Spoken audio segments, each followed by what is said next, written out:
All right, here we go today with Mr. Bleu Mogul himself. For sure. Blue, glad to have you For here. sure, appreciate it, man. For the people that don't really know you, can you get a little background about who you are and where you from? Things like that, how you grew up? Yeah, for sure. Well, everybody who know me, they really know my real name. I ain't gonna put that out there. You know, you can look that up if you want to. But most people call me Blue. You know, so I go by Blue. That's basically that stem from my clothing brand I got, Bleu Mogul. You know, so I kind of took that name and ran with it. Okay, yeah, I see that you've been in the fashion industry for a bit now. So what's kind of popping on with you nowadays in the fashion biz?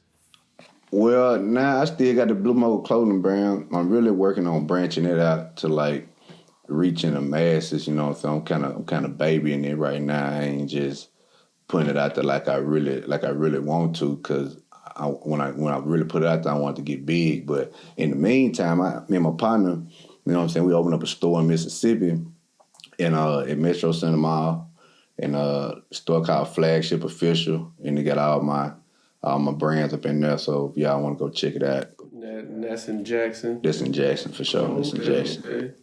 So before you moved out here in Arizona, how'd you get your start? Like, what got you into fashion? Well, it just came from really. I was growing up, you know what I'm saying, Jackson, man, it's a rough city, you know what I mean? There ain't really a whole lot of opportunity. It ain't a whole lot to do down there, you know what I'm saying? So it's like either you gonna be in the streets or you gonna really make something out of it, you know what I'm saying? You gonna go hard doing it because there really ain't no avenues. Most people know only two big jobs down there is like the Nissan plant and the Comcast, and they gonna have so many people.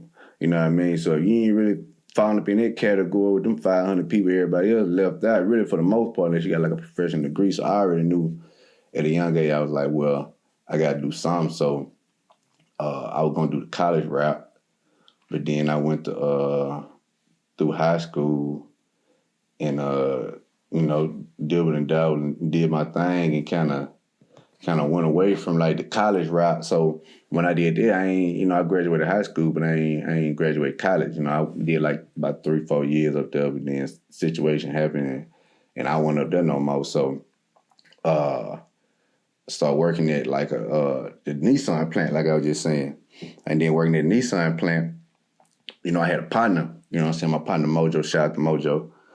You know, I was up there one day and bro was like, hey man, look, I got these glasses, you know what I'm saying? I've been pumping on the street, you know what I mean? We always been trying to get out the hood anyway, you know what I'm saying? Because it ain't really, like I said, it ain't no... So you kind of found like a legitimate hustle For sure. get you from out the streets. For sure. That's good. So what separates you from doing the same thing? Well, what separates your brand from those that are out there now or those that are coming up? Well, again, it was all organic. You know what I'm saying? Like it was strictly organic. Like I said, my partner, he put me on to the shades, and boom, I went there and started pumping the shade. I was like, all right, well, if they catching the feedback from this like this, I kind of catch the wave on something I want to do. I can pump my own avenue. So then I just started I got with my partner Chris, and I ain't really know nothing about making no clothes or doing none of all that like that. So I was like, do what I'm gonna do. I'm gonna bring bro in because I got a proposition for opening up a store. You know, somebody came in with a proposition to open up a store. I was all the way with it, tired of working. I wanted to work for myself, so I was like, all right, boom, let's go ahead and get this store started, get this brand started. So, like I said, the difference between me and a lot of people was like, it wasn't really nothing that I forced to happen. You know what I'm saying? It kind of just happened. You know what I mean? When it happened, I just took advantage of the situation. So my brand, it stands for what I've amounted to. It stands for Bleu Mogul. Black leaders enterprise under the mindset of giving ultimate loyalty. So basically, me just starting up my own brand, which is something I want to do anyway, be a business person, and bringing my people together to like really make some real money the legit way. And then on top of that, to have everybody included in the brand, meaning like it was a couple brands in Jackson, but the ones in Jackson, you know what I mean, they were doing their thing, but ain't nobody really just came together like no real scene, like no real fashion scene. Everybody doing their own thing. So my thing was when I came up, my thing was all about unity. You feel me? So again, you know, Black leaders enterprise on the mindset of giving ultimate loyalty. We enterprising and we working together. Ain't no hate in it. It ain't none of that talking behind nobody's back. Ain't none of that cutting corners. Ain't none of that pinching out the top. Everybody getting equal parts, you know what I'm saying? But we gonna have to put it together, you know, me and the team put it together. So when it do get out there, it ain't gonna just put Bleu Mogul on the map. It's gonna put Jackson on the map, Mississippi on the map, which is the bigger picture, you know what I'm saying? So, what was it like in Jackson when you first started up, and like you said, you were getting the fashion scene going in Jackson? What was the response of the people around Jackson at that time? Man, when I ain't gonna lie, when it first jumped off, man, it took out like wildfire. You know what I'm saying? And anybody from Jackson can tell you that, man. Ain't nobody had no fashion store or no fashion brand, they own brand with no store inside the mall. Ain't nobody ever did that till I did that, man. Nobody. You know, as I was a younger dude, nobody did that.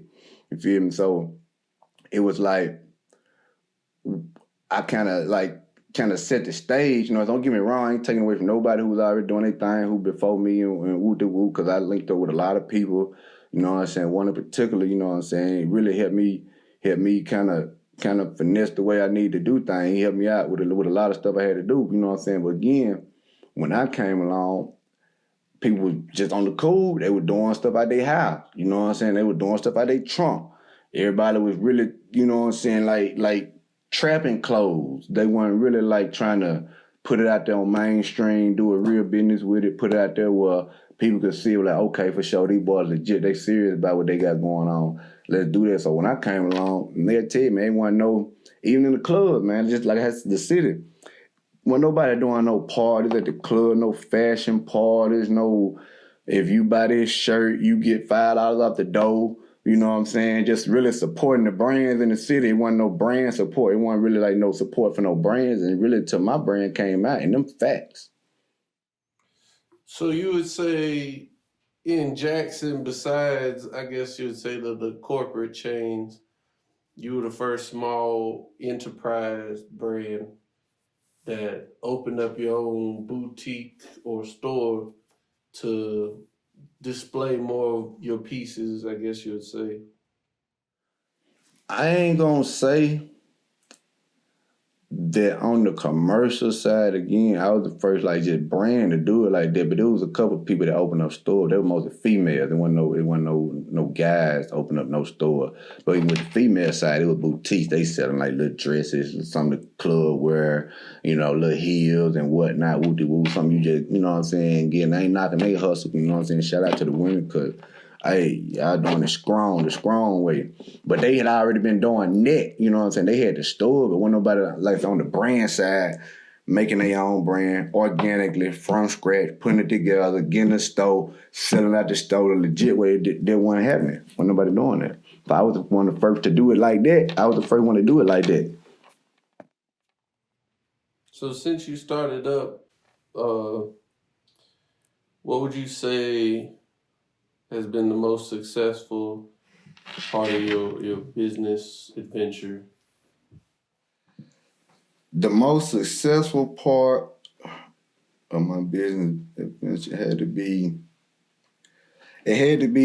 when I was able to like branch out and help other people. You know what I'm saying? They had to be like really, cause the money don't mean, cause like I said, man, we had been, you know, out there just, you know what I'm saying, getting it working and all this whatnot. So the money wasn't really, it wasn't never no issue. But the most successful part was helping my people, helping my partner, you know, because I took this, and like I said, it was always about getting out the streets and wasn't never about staying in the street, you know. So a lot of my partners, I showed them how to, hey man, look, this what you need to do to make your brand look. This how you work the computer, this how you do this how you do that, woo de woo. And one of my partners in particular, like I said, we opened up another store, my second store. We opened up that store together. You know what I mean? And that was just basically purely off of me showing them, hey, how to do this, woo, woo. And they like, all right, man, they took to it. I'm like, yeah, bro, it's a different way. Let's do it this way. You know what I mean? So that had to be the most successful part, just seeing what I was able to start and baby and build from scratch and to see it help other people, you know what I'm saying? Help bring them a different way of life, you know what I mean? Yeah, and you giving back to the community at the same time. For sure. Sure. You're uplifting them, but also giving back to those in need. For sure. That's good. We need a lot of people like that. So, what's going on for Bleu Mogul right now? What can we be expecting from Bleu Mogul? Right now, again, I just said we just opened. Me and my homeboy Chris, shout out to Flagship Officials. You know what I'm saying? Official store, Metro Center Mall, Monday through Friday, 11 to 7. Saturday, 11 to 7. May vary, you know, Saturday be, you know, it might be 6. But right now, we got that store right there. So we got the store open. Second move I got going on is I got the podcast going on. So I got the Bleu Mogul podcast called Out the Blue.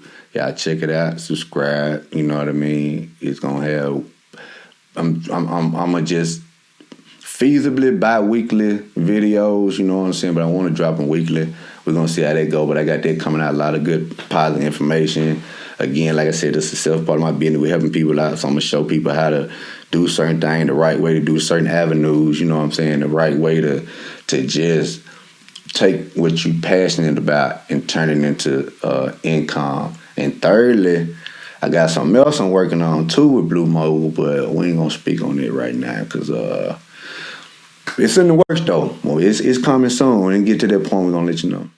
Well, what would you tell people that are trying to get in business for themselves or trying to get into their own clothing brand? What would you tell them to be most successful at what they're doing? I tell them my number one business principle, you know what I'm saying, and there's consistency. You gotta be consistent. It don't matter if you ain't making no money out for it at first, you know what I'm saying? As long as you putting it out there and people seeing it, it's gonna catch, man. The money gonna come. You feel what I'm saying? The money gonna come. So that you ain't got to worry about the money. A lot of people be worried about, oh, well, this and such and such and such. I stopped doing everything I had to do this. You feel what I'm saying? So if you passionate enough about it and you consistent enough about it, it's gonna work. Just don't give up. You know what I'm saying? So just stay consistent. You gotta be consistent. Consistency is key. All right. You have any intentions on going back to Mississippi at all, or where do you end up figuring Bleu Mogul's gonna be in the long term? Yeah, for sure. I'm definitely gonna go back to Mississippi. That's kind of getting ahead of me now. That's kind of like the third thing I was telling you about. But I got a plan, you know what I'm saying, in the mix for Mississippi, for Jackson in particular. You know what I mean? But it's gonna take some time to get it to what I want it to be. But Bleu Mogul's gonna be strong in the meantime. We got that store pumping again. Check it out, Metro Center, and we're gonna make the brand global. So that's where we're going. That's what's up. Well, Bleu, thank you for coming out and letting us talk to you and answering a few questions for us. We appreciate it. You heard the man, Bleu Mogul out there, Jackson, Mississippi. Check it out. For sure.